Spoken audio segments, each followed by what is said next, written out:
Educational expo रो आउ गोटे video रे आपण मानकु स्वागत। आपण माने देखि पारुथबी general administration and public grievance department तरफ रु गोटे नुआ लेटर आसी 22/7/2025 रे। आ जो लेटर टी आसी Shri Debabrata Mallick OAS additional secretary to government आ से लेटर करिसंती nodal officer of all departments जेते भी गवर्नमेंट डिपार्टमेंट्स अछि जो नोडाल ऑफिसर माननकु रखा जाइछि तांकु से लेटर करिसंती आ जो reason of the letter the subject of the letter होछि uploading up to date data in the recruitment web portal. तो रिक्रूटमेंट वेब पोर्टल जो वैकेंसी अछि बेस लेवल वैकेंसी सेठी केते वैकेंसी अछि बेस लेवल वैकेंसी ताकू अप टू डेट आज पर्यंत जेते भी अछि ताकू अपलोड करबा पई से लेटर करिसंती। आउ एथिरे आउ मध्य लेखा आइछि कि I am directed to say that a meeting on status of recruitment and reservation in government recruitment have been scheduled to held under the chairmanship of the chief secretary on 7/8/2025। जो नुआ recruitment आसीबो आउ सही recruitment reservation केते रहिबो कोनोसी को cast रे सेथि पई 7/8/2025 10:30 AM रे conference hall of chief secretary लोकसेवा भवन रे गोटिए मीटिंग हेबो। आउ एठी जो 21/7/2000 पर्यंत 2025 पर्यंत केते लेवल रो पोस्ट अछि केते अपडेट करा अछि ताहार गोटे अटैच अछि एनेक्सचर जो केते पोस्ट वैकेंसी अछि केते पोस्ट बेस लेवल खाली अछि सेही सबु 21/7/2025 पर्यंत जेते भी डेटा अछि ता गोटे अटैचमेंट दिया हेछि आमे देखि परिबा। आ एठी आउ गोटे माने से रिक्वेस्ट करिसंती कि 31/7/2025 पर्यंत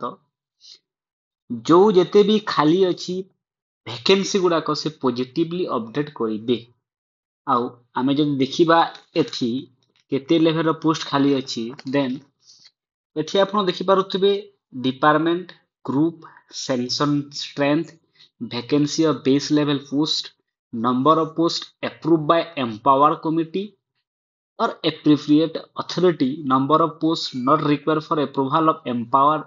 committee total post approved by empowered committee not required for approval of EC balance vacancy to be approved by EC out of post at column number 8 number of posts for which requisition sent to recruiting agency a number of posts for which requisition to be sent recruiting agency केतेटा एबे पठा हेछि केतेटा आगो को पठा जीवो। आ एटा हला base level vacancy आ एटा केते sanction post जेमिति कि आमे देखिबा एजुकेशन डिपार्टमेंट रे आमे देखिबा एजुकेशन डिपार्टमेंट रे तो आपण माने एठी देखि पारुथिबे मास एजुकेशन एटा हला ए बी सी डी एटा ग्रुप तो आपण माने देखि पारुथिबे मास एजुकेशन डिपार्टमेंट रे जेमिति ग्रुप बी पोस्ट रो जो सैंक्शन